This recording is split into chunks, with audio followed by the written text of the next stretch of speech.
The best revenge is to be unlike your enemy. Marcus Aurelius. That's our starting line, my friends. Not louder, not pettier, not chasing, different, calm, untouchable. Here's the hook. Today you stop arguing with people who only learn from consequences and you let time do the teaching. If you're ready for that kind of power, tap like, hit subscribe, and turn on notifications because we're going to keep your peace high and your stress low. Hey folks, imagine this. You walk out of a noisy room and close the door. On the other side, they're still talking about you, trying to bait you, trying to pull you back into the mess. But you're in a quiet hallway now. That hallway is time. Time has thick carpet and soft lights and a sign that says, "No arguments past this point." In that hallway, you heal. On the other side, they feel the draft from the door you shut. That's how it works. We suffer more in imagination than in reality, Seneca said, and most of your suffering came from replaying their story. Today, we retire from that role. Picture your energy like a bank account. Every confused text, every late-night debate, every one last explanation is a withdrawal with no return. Time is a compound interest. When you stop spending on chaos, your peace grows by itself. It's like planting seeds and not digging them up every hour to check the roots. The garden looks quiet for a while. Then one morning it's green, strong, and not asking for permission. That's you. You have power over your mind, not outside events, Marcus reminds us. You can't control when they wake up. You can control when you stop trying to be their alarm clock. Let's break a few lies. Lie 1, closure will fix everything. No, my friends. Closure is often just a longer goodbye with better grammar. Lie 2, if I say it perfectly, they'll finally understand. You're not a magician, you're a person. People don't change because your speech was flawless. They change because the bill came due. Lie 3, if I stay, I'm loyal. Real loyalty begins with you. Staying where you are disrespected isn't loyalty. It's self-abandonment dressed as devotion. Hard truth, I know, but liberation tastes like truth. Let me give you a lighter picture too. Think of your peace like your phone battery. You know that panic at 1%? That was you in the old situation, low power mode, brightness down, closing apps, still stressed. Now imagine you plug into discipline, sleep, training, purpose. You're at 98%, screen bright, GPS set to the future. If they call now, it's not rage, it's reception. Hello, I'm good. Gotta run, fun fact. Confidence and kindness sound the same when you're done explaining. Another image. Courtroom scene. Judge time enters. No gavel, no shouting. Just a ledger, effort given, respect returned. You say nothing. You don't have to. The record speaks. Their choices cross-examine them. Their silence interrogates them. Your new life testifies. And time hands down a verdict you didn't have to request. Consequence. Epictetus said, "It is impossible for a man to learn what he thinks he already knows." As long as you were there proving your worth, they didn't have to learn anything. When you leave the classroom, the test arrives. So here's our aim today, not to punish, but to step back and let reality deliver results. We choose boundaries over battles. We choose action over arguments. We choose growth over gossip. We let our calendar do what our paragraphs could not. You will become quieter, clearer, stronger. They will meet the mirror they've been avoiding. That's not revenge. That's the order. Number 1, the rule of withdrawal. They lose access, you gain peace. The more you value your time, the less you argue. That's the hard line to start with, my friends. And here's the move. You stop being available on demand, not to punish, to protect. Picture this. Your life is a house with warm light inside. For too long, the front door was unlocked, the porch light was on, and anyone could wander in, put their feet on your table, and criticize the furniture.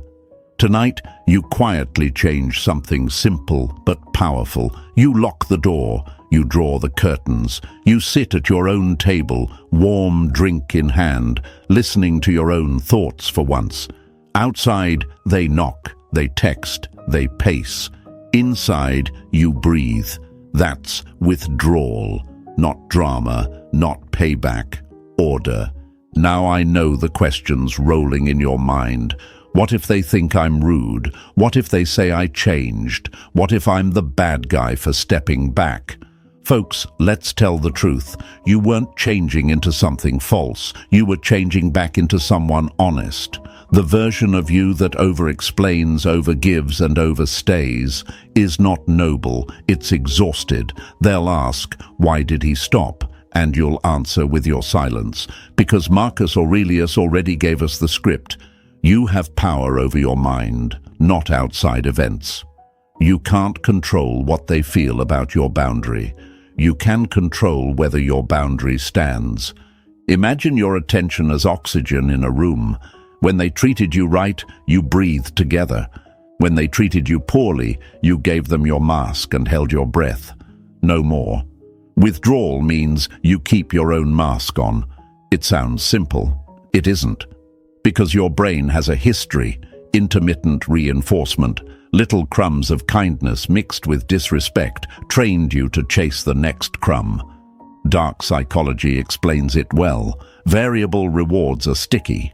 Your nervous system learned to wait by the slot machine, pulling the lever of, maybe this time they'll change. Withdrawal is the act of stepping away from the machine, letting your heart detox from the gamble. Let's break a few lies cleanly. Lie 1. If you withdraw, you are cold. No.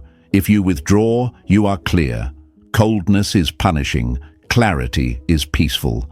Lie 2. If you stop explaining, they'll never understand. Newsflash. They didn't understand while you were explaining either. People don't learn because you spoke perfectly. They learn because consequences arrive on time. Lie 3. If you stay, you prove you're loyal. Staying where you are misused isn't loyalty. It's self-disrespect. Seneca said, "He who is brave is free." The bravery here is not fighting harder. It's refusing the fight that steals your soul. Let's talk about fear, honestly. You fear the story they'll tell about you. You fear losing the identity of the good one who always tries. You fear the quiet, the part after withdrawal where your phone goes still and you stare at a new kind of silence. That silence is not punishment. That silence is your coach. In that quiet, you will hear the truth you kept drowning out with long texts and long calls. You gave too much for too little. You invested in potential and ignored reality. You wore yourself out trying to be understood by people who only understand leverage, and leverage was your attention. Think of a chess clock. Every time you react, you press their clock off and yours on. You burn seconds while they sit back, waiting for you to tire out. Withdrawal flips the clock. You stop reacting. Your time stops bleeding. Their time starts. Without your energy, their moves become obvious. They try guilt. They try bait. They try nostalgia. Remember when they try a crisis. I need you. It's urgent. Folks, be kind, be brief, be gone. If it's truly an emergency, there are numbers for that. Your boundary is not a hospital. How do I do it without rage, you ask? Epictetus gives us the compass. No man is free who is not master of himself. Withdrawal is mastery, not meanness. You answer only what is necessary, only when necessary, only once. You stop writing essays to defend your decision. You stop attending court for a case that has already been closed in your spirit. You cut the performative apology where you say, "I'm sorry, I'm choosing peace." No more apologizing for not drowning. You wouldn't apologize for putting on your seatbelt. You wouldn't apologize for sleeping 8 hours. Stop apologizing for protecting your mind. A metaphor for the road ahead: you're a lighthouse, not a lifeboat. A lifeboat jumps into every storm and sinks under the weight of other people's choices. A lighthouse stands still, bright and firm. Ships either steer by it or crash without it. The lighthouse does not chase, that's withdrawal, and yes, it will be difficult at first. You'll feel a ghost hand pushing you to text back at 1 a.m. You'll feel the ritual of checking their page, measuring your worth against their silence. Cut the ritual. Replace it with new ones. Train your body, hydrate like it matters, read 1 chapter, make 1 sale, write 1 page, sleep like a king. The brain that craves chaos will learn to crave progress when you give it trackable wins. Why do they think you won't withdraw? Because your history taught them you wouldn't. You taught them you'll always pick up, always explain, always return. This isn't about blame, it's about patterns. People trust patterns, so change the pattern, quietly, consistently, no fireworks. Over time, a new reputation forms in their mind. He doesn't argue, he exits, he doesn't chase, he chooses, he doesn't punish, he prefers peace. And here's the quiet fun part. When you no longer dance, the music gets awkward on their side. That awkwardness is not your problem. That awkwardness is the tutor they refused when you offered grace. Some of you will ask, but what if they finally understand after I withdraw? Then you'll meet them as the man you became, not the man who begged. Your boundary will do the talking. Your schedule will do the sorting. Your standards will do the screening. If they fit, great. If they don't, great. You're not angry. You're busy. You're not petty. You're precise. Precision with your attention is not cruelty. It's stewardship. Your attention grows what it touches. Touch your mission more than their mood. Touch your health more than their history. Touch your future more than their feelings about the past. Here's a gentle, honest laugh for the soul.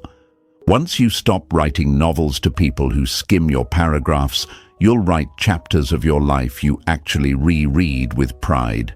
And you'll notice something strange. Your humor returns, your shoulders drop, your breath deepens. Peace has a sound. It sounds like your own voice, steady and unbothered. It sounds like you are humming while you cook. It sounds like the gym door closing behind you and the barbell saying, "Let's work." So we end this piece with a promise. Withdrawal is not the end of your story. It's the end of your exhaustion. It is the beginning of right-sized responsibility. You will not explain your worth. You will embody it. You will not chase respect. You will require it. You will not argue for your boundary. You will become your boundary. Time loves a determined man. And when time sees your decision, it starts doing the heavy lifting you used to do with your mouth. Like Marcus said, the power you actually have is the power you will use today. Number 2, silence as a system. They starve without your reaction. You always own the option of having no opinion. Marcus Aurelius said that, and today we turn it into a living system. Not in a mood, not a one-day detox, a protocol. My friends, this is where you stop giving free fuel to fires that only burn your peace. Picture this. You're in a room where every sound you make turns on 1,000 blinking lights, arguments, screenshots, side chats, drama pings. Then you discover a switch on the wall labeled "No Reaction." You flip it. The lights die, the room calms, and suddenly you can hear your own breath. That's silence as a system. The point isn't to punish them. The point is to free you. Folks, imagine your attention like electricity. Every reply you send powers their machine, beeps, flashes, little hits of validation that say, "You still have me." When you stop replying to bait, the grid goes dark on their side. At first, they'll rattle the switches. They'll call, they'll post, they'll nudge mutuals. In psychology, that's called an extinction burst. When a behavior no longer gets a reward, it spikes before it dies. Expect the spike. Expect the urgent questions that aren't urgent. Expect the just checking in that isn't checking in. Accept the joke that isn't funny. Smile, breathe, keep the switch off. You'll hear your own doubts whisper, what if they think I'm weak? What if they think I'm scared? What if silence makes it worse? Listen, noise made it worse. The back and forth made it worse. Your paragraphs were a treadmill, full sweat, no distance. Silence is you stepping off the treadmill and walking out the door. Epictetus put it plainly. If you want to improve, be content to be thought foolish and stupid. They may call your silence rude, petty, childish. Let them. They're describing the feeling of losing control, not your character. Your character is the quiet proof you give to your future. Here's a metaphor I love. Silence is a thermostat, not a hammer. You don't swing it to break things. You set it to protect the climate. You decide the temperature of your day and hold it there. They send a provocation. Your thermostat doesn't move. They send a compliment. Your thermostat doesn't surge. They send nostalgia. Your thermostat doesn't fog the windows. That steadiness teaches your nervous system a new truth. You're not a puppet. You're a person. Let's break a few lies. Lie 1. If I don't answer, I'm being manipulative. Manipulation is control. Silence is non-participation. You're declining the invite to chaos. Lie 2. If I keep it short, they'll finally get it. They didn't get it long. They won't get it short. Systems teach faster than speeches. Lie 3. Silence is passive. It's not. It's active restraint, the most advanced form of strength. Marcus again. The option of no opinion is power. You are choosing not to spend energy on what does not compound. Why is this hard? Because your brain got trained by variable reward. Sometimes they were kind, sometimes they vanished, sometimes they apologized, sometimes they are blamed. That up-down pattern wires you to chase certainty. Silence is the rehab. In the beginning you'll shake. You'll reach for your phone at midnight. You'll type a paragraph and hover over send. You'll want to clarify, to correct, to put the record straight. Don't. The record isn't a courtroom you must attend. The only record that matters is your routine tomorrow morning. Another picture. Think of your life as a clear aquarium. When you stir the water, the silt rises and the whole tank looks dirty. When you stop stirring, gravity does the cleaning you were trying to do with your hands. Your silence lets gravity work. What's true settles. What belongs floats. You don't have to point and shout. You keep the water still and everyone can see. They will feel the vacuum. Humans crave feedback, thumbs up, thumbs down, any signal that says the connection still works. When nothing comes, their mind fills the gap with questions. Why isn't he engaging? Did he move on? Did he upgrade? Was I the problem? That's the cognitive itch of no closure. You don't scratch it for them. You let time turn it into honest reflection or honest distance. Either way, you win. Reflection means growth. Distance means peace. A little fun image for you. Silence is airplane mode for your soul. The messages might still exist, but your phone doesn't light up. Your flight is smooth, and you arrive rested. When you land, in your workout, your business, your reading, you decide what deserves a response. You, not the ding. Let me be practical. Silence as a system means you answer only what is necessary, only when necessary, only once, without emotional subtext. You stop writing movie scripts in your head where your perfect sentence finally converts them. You replace that fantasy with a list: water, training, work block, call mum, sleep 8. You measure days by what you built, not by what you argued.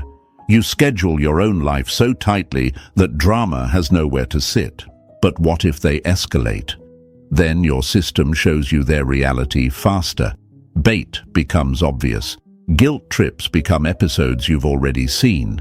You'll start smiling at the recycled plot. And if they ever come correct, clear, accountable, respectful, your system still protects you. You don't rush, you don't gush, you don't fold. You respond like a man with a mission because you are. We suffer more in imagination than in reality, Seneca told us. Silence shrinks imagination. Without reaction, there's no new scene to obsess over at 2 a.m.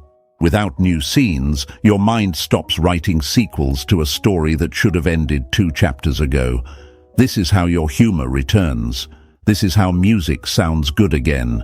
This is how food tastes better and the gym feels like home. The background noise fades and the main character re-enters the frame, you. So here's the move, folks. Flip the switch and hold it. When the itch to answer comes, breathe. When the urge to correct comes, sip water. When the fantasy to persuade returns, do 10 push-ups or open your book. Tie the silence to a habit that builds your future.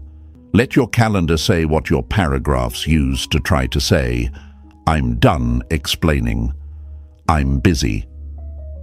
Number 3. Scarcity rewrites value.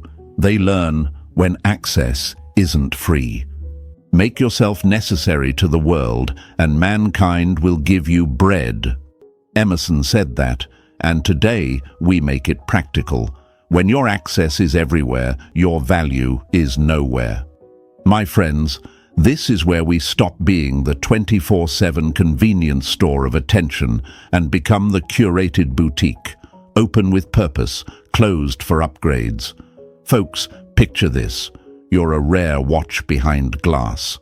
For years you sat on a clearance rack, tagged, touched, tried on by people who never intended to buy. Today, you go in the case. Same watch, different presentation, same man, different access. Suddenly, the questions change. Is it still available?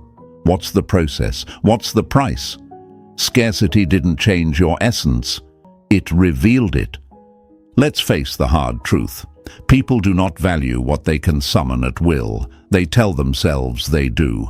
They write sweet captions. They swear you're one of a kind. But the nervous system measures cost and consequence, not captions. When your presence costs nothing, the brain files it under later. When your presence is curated, the brain files it under don't miss. That shift is the beginning of respect. The Stoics knew this before it had a name. Epictetus. Wealth consists not in having great possessions, but in having few wants. Translate it to access. When you want less from them and require more from yourself, your attention gets expensive, your presence gets precise, and your peace gets rich. A metaphor for your day. Your calendar is a velvet rope. Before, anyone could wander up and get a front row seat to your time. Now there's a line, a list, and a standard. Not to be fancy, to be faithful. Faithful to your mission, your training, your sleep, your money, your mind. Ask yourself, if the best version of you hired you, would they keep you? Scarcity is the policy that turns you into an employee your future can trust. You reply when you mean it. You show up when the commitment deserves it. You say no without a paragraph. Calm, clean, consistent. Dark psychology gives us the mechanics. Scarcity effect, rarity amplifies desire. Reactance, people want what they're told they can't easily have. Endowment effect, once they realize they truly had something special, loss bites harder. You used to subsidize all three against yourself by offering unlimited access, instant replies, emergency empathy for non-emergencies, favors on credit. That unlimited plan taught them your time was cheap. Switching to a measured plan shocks the system. Expect pushback. Expect you've changed. Smile. That's the sound of your value going from free sample to premium supply. Let's break the lies that keep you trapped. Lie 1. If I'm always available, they'll finally appreciate me. Availability without boundaries breeds boredom, not gratitude. Lie 2.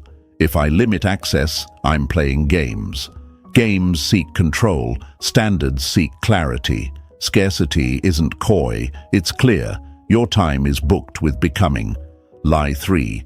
Saying no makes me unkind. No, saying yes to everything makes you dishonest because you're promising energy you don't truly have. Marcus Aurelius, again. Ask yourself at every moment, is this necessary? If it is not necessary, it is costly, and you've paid enough. Picture an airport. You used to be the gate agent for every delayed flight of someone else's emotions. Announcements, rebookings, apologies for weather you never caused. Now you're the pilot of a single aircraft. Your life, doors close, safety checks, throttle forward. Those still arguing at the counter can take another flight. Your wheels up. People respect departure times more than speeches. Scarcity sets your departure time. They either arrive early with respect or they wave at the tail lights. Either way, you fly.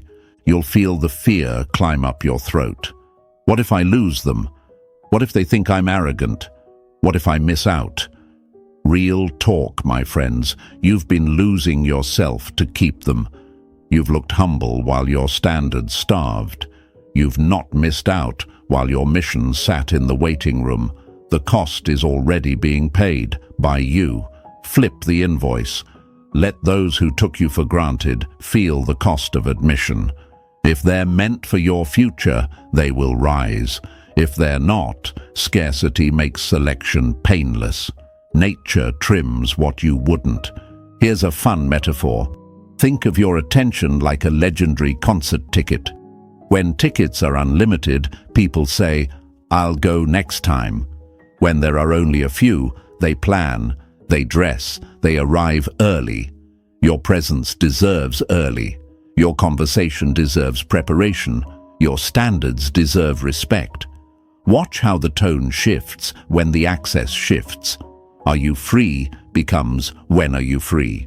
Can you talk becomes what time works for you? That tiny preposition, when instead of if, signals they've moved from entitlement to effort.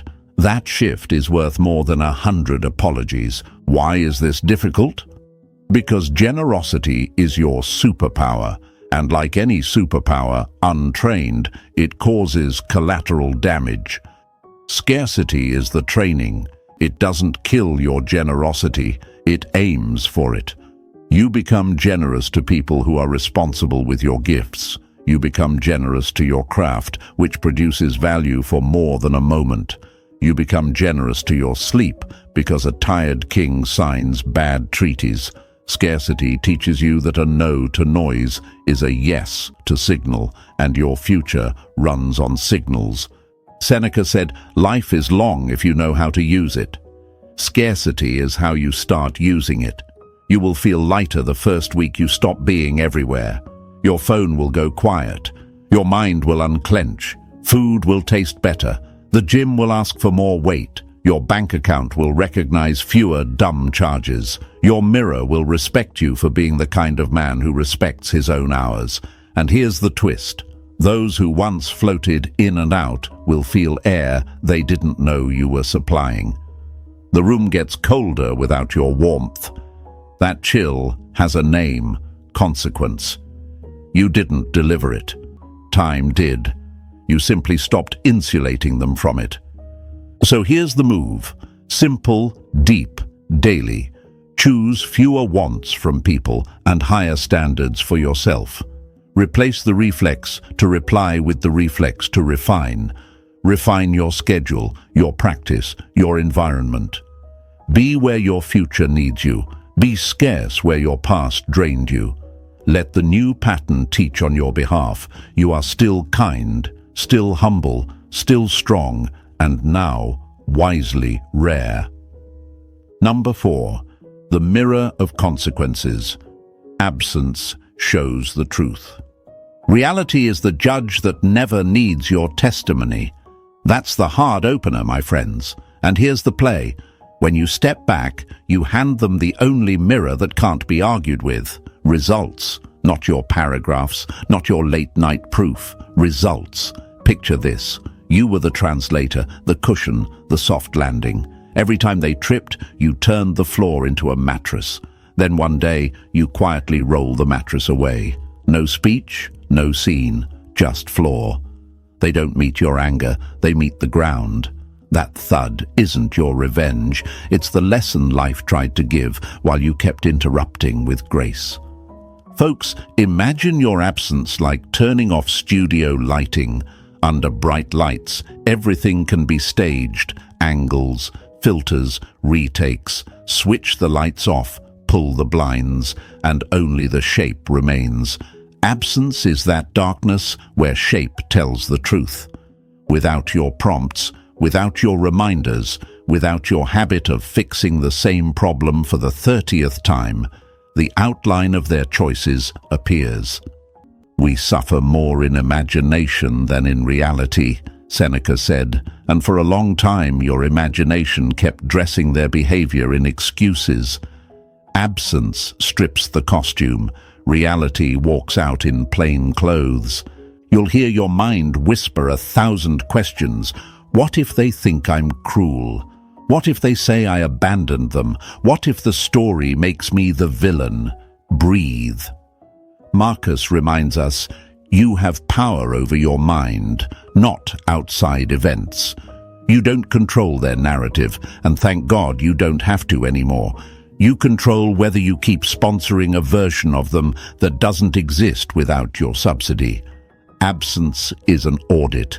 It separates what stands on its own from what only stood because you held it up. Let's break the lies. Lie 1. Explaining is love. No, explaining is a tool. Love without accountability is enablement dressed in perfume. Lie 2. If I don't correct them, they'll never see it. They never saw it while you were correcting them because your correction became the scapegoat. With you gone, the scapegoat resigns and the mirror clocks in. Lie 3. Absence is petty. Petty is a performance. Absence is permission for cause and effect to finally finish the conversation you kept restarting. Here's a metaphor that hits. Think of a courtroom where you used to rush the stand every time the defendant's story got shaky. You argued, diagrammed, dramatized, begged the jury to wake up. Absence is you stepping out of the courtroom and letting evidence pile up without you. The late replies, the mixed signals, the broken promises, every piece goes on the table, and Judge Time doesn't shout. Time just tallies. Your new routines testify louder than anything you could say. 8 hours of sleep, a quiet house, a heavier lift, a growing account, a phone that is silent unless it matters. The record reflects a life that works without them. That's not a speech, that's a sentence. Dark psychology gives us the engine. Projection collapses when the audience leaves. As long as you were present, they could project. You're too sensitive, you pushed me, you misunderstood. In your absence, the projector has no screen. The room goes still. The same behavior that used to bounce off your patience now echoes against their conscience. They hear the words they once threw in your direction come back with their name on them. You didn't force it. You simply stopped absorbing it, a lighter image for your soul. Absence is like putting your phone on the table face down at dinner with your future. You're still reachable by reality, business, health, purpose, but you're not reachable by circus. When the circus calls and no clown picks up, the tent empties. It takes a minute, sure. There's an extinction burst, a final act, a last juggling routine. Then, quiet. In the quiet, you taste your food again. You laugh at something that isn't sarcastic. You remember your original voice, not the defensive one you grew to survive arguments. Why is this so hard? Because caretakers confuse presence with purpose. You thought your purpose was to be available. Your real purpose is to be aligned. Epictetus said, "First say to yourself what you would be, and then do what you have to do." Who would you be without the caretaking costume? Stronger, calmer, better dressed in your own life. The fear is real. When you stop being the cushion, they might fall and blame you. Let them. You are not gravity. You are not the ground. You are a man who finally retired from a job you were never paid to do. Watch what time does with the mirror. At first, they fill the space with noise, stories, selfies, substitutes. Then, the quiet parts of the day show up. Mornings without your messages, evenings without your steady voice, decisions without your counsel. The mirror gets heavier. Comparison strolls in like a bailiff and escorts them from nostalgia to evidence. The brunch crowd thins. The loud friends get busy. The late-night feed doesn't feed. The mirror has no filter and no sympathy. It only shows. That's the point. Your words tried to show. Your absence succeeds. You might get an invitation back. One talk. For closure. My friends, closure is usually the final episode of a season that should have ended 6 episodes ago. If you go as the man you became, measured, brief, and uninterested in re-litigating the past. No monologues, no forensic voice. If they seek accountability, the mirror already trained them to bring it. If they don't, the mirror will keep working. You don't wrestle with reflections. Here's a laugh to keep it human. Once you stop fixing their mess, you'll have time to fix that squeaky cabinet you ignored for 2 years. You'll oil the hinge, close the door, and smile at the silence. That feeling, quiet competence, is the signature scent of a good life. No audience, no applause, just things working.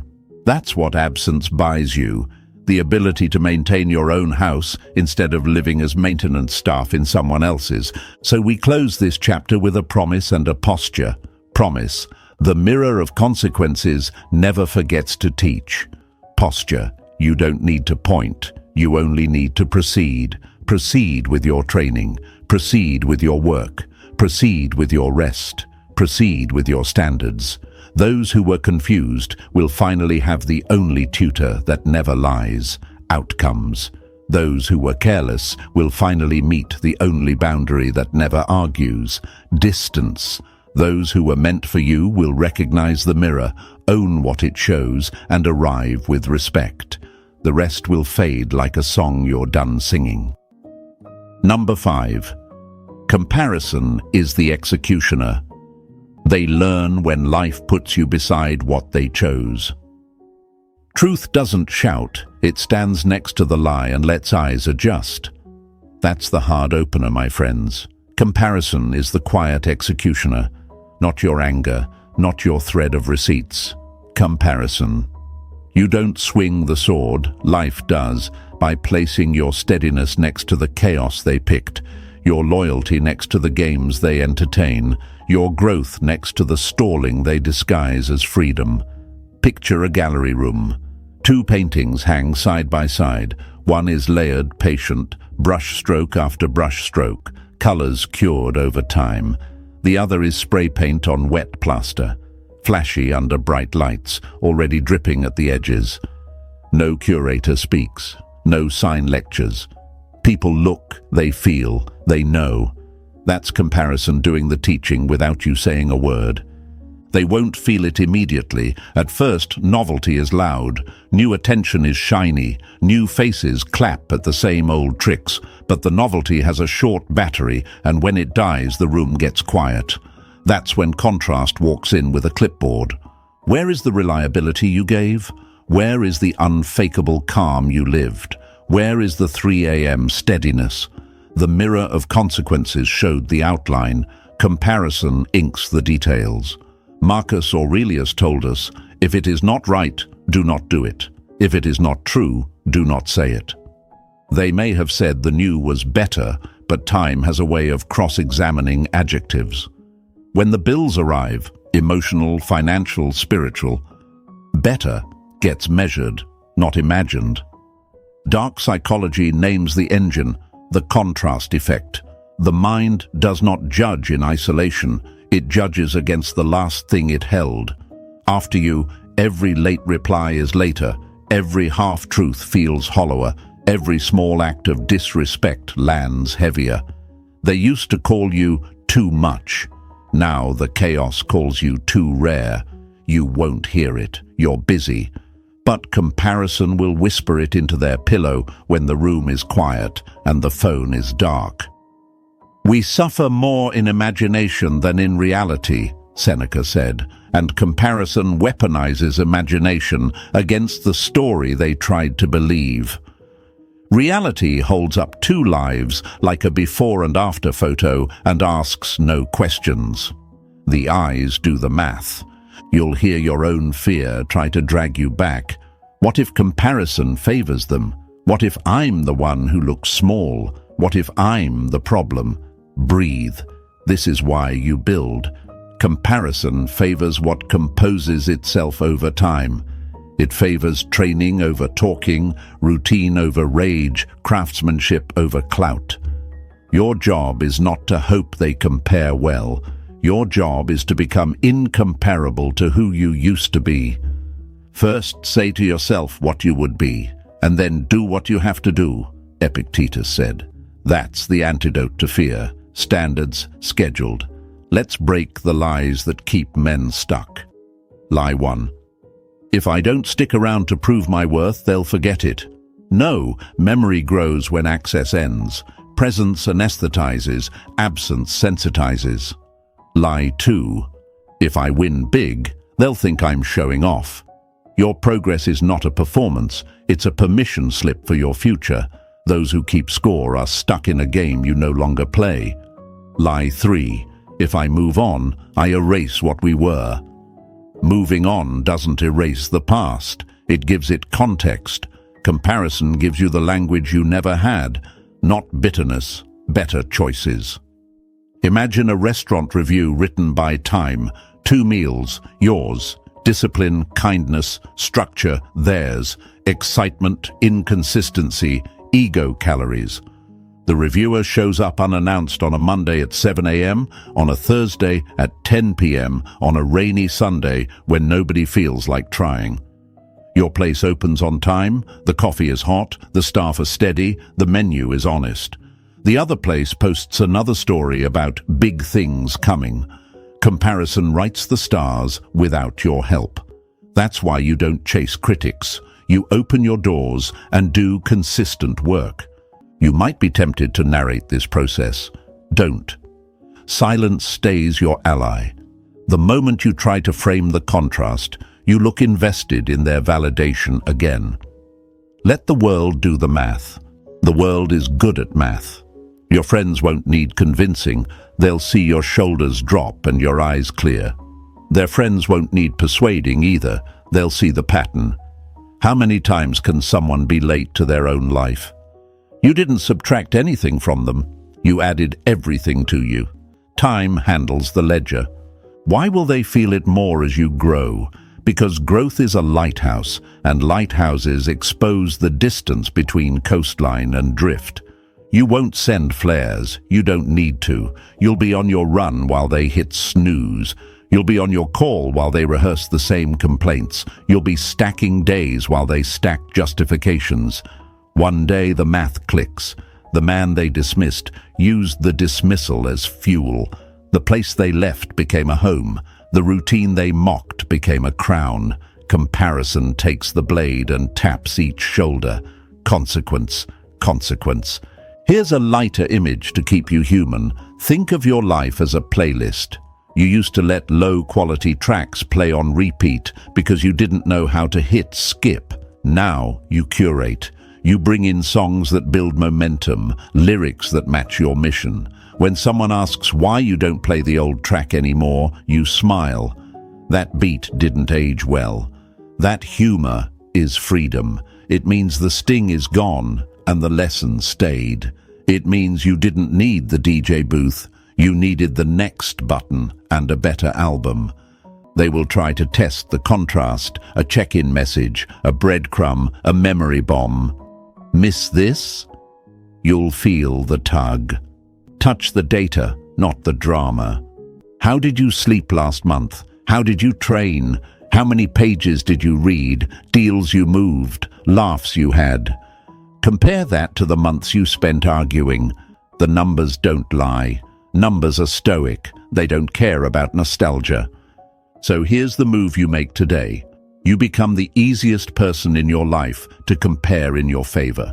Not against them, against yesterday's you. Fewer distractions, cleaner room, stronger lifts, calmer tone, better books, dependable schedule. You build a baseline so solid that even on a bad day you outperform your old good days.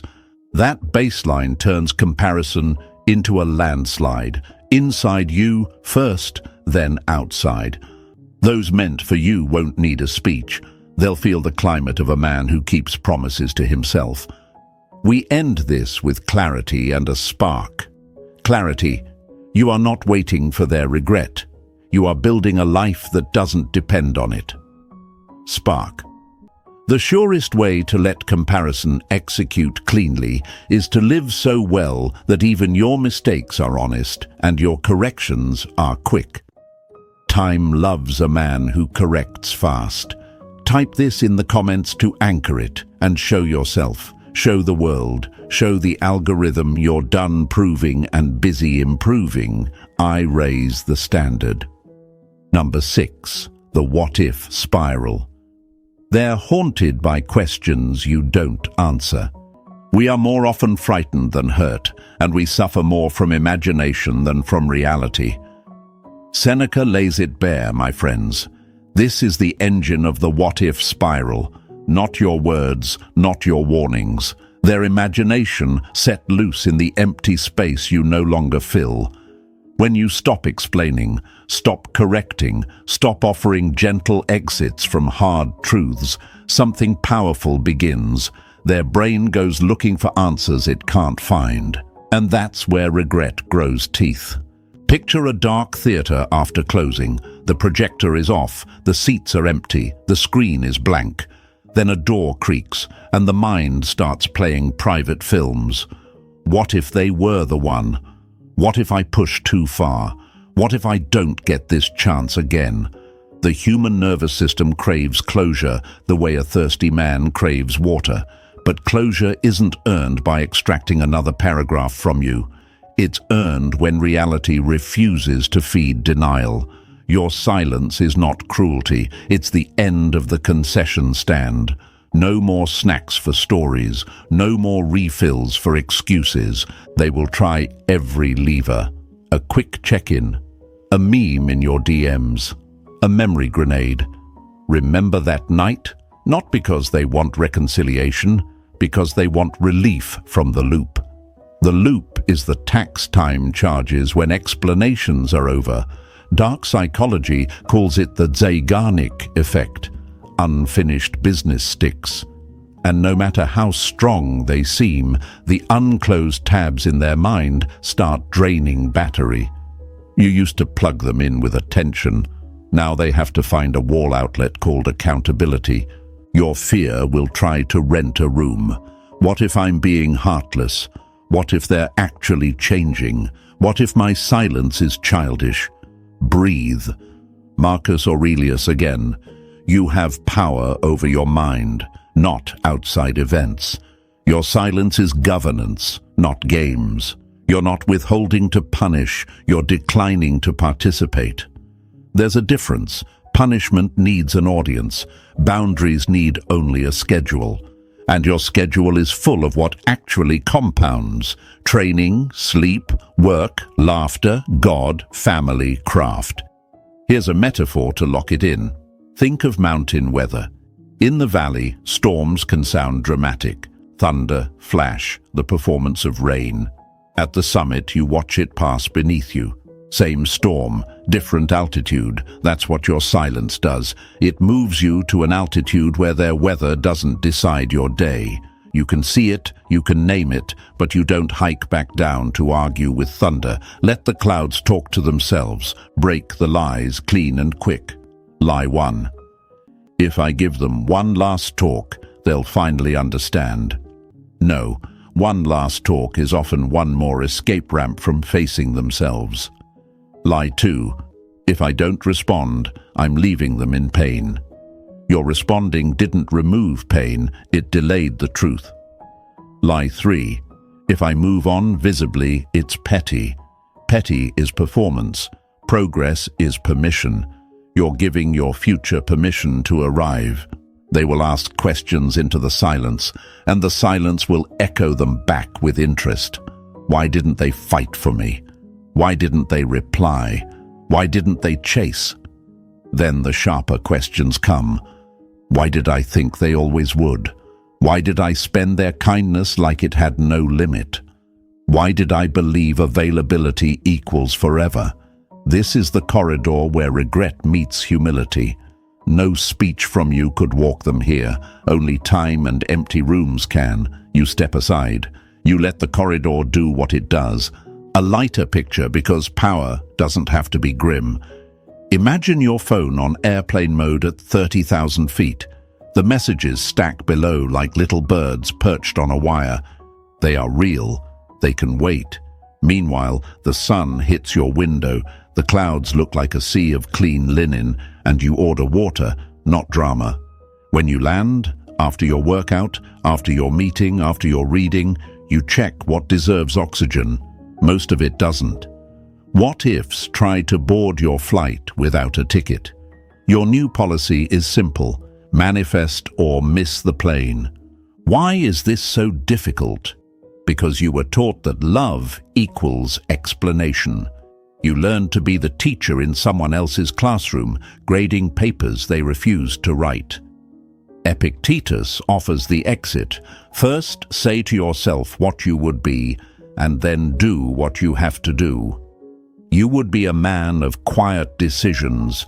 You would be a man whose life tells the truth without subtitles. You would be a man who can smile, say no, and not compose an essay about the philosophy of boundaries. Then do what you have to do. Live that sentence until your days line up like soldiers, disciplined, dependable, yours. The what-if spiral has a predictable arc. At first they distract, new faces, louder rooms, faster nights. Then novelty's battery dies and mornings get sober. The contrast from the last section kicks in, your steadiness versus their restless treadmill. What if I misjudged them? What if I mislabeled love as boredom? What if their silence means they're finally done saving me from myself? These are not your questions to answer. These are their exams to take. And time is a teacher with perfect attendance. You will feel tempted to send a hint, a line, a picture of your progress. Don't. Progress posted to provoke is still a performance for an audience you claim to have left. Let your life speak in rooms you're actually in, your gym, your business, your friendships. The algorithm you want now isn't social, it's spiritual and practical. Do the reps, make the calls, drink the water, sleep on time, stack the pages, quietly become the man they can't reach. Not because you blocked them, but because you built a life where their opinion can't climb. Here's the sweetest part of the what-if spiral, and it belongs to you. You stop living inside your own. Your what-ifs shrink. What if I had said X? What if I'd stayed longer? What if I'd fought harder? Those fade as data replaces drama. You're sleeping better. You're lifting heavier. You're laughing more. You're present with people who earned your presence. People who keep their word become your world. The view gets clean. So we close this chapter with calm authority. You don't weaponize silence. You worship peace. You don't hope for their regret. You honor your routine. Their what-ifs are between them and the mirror.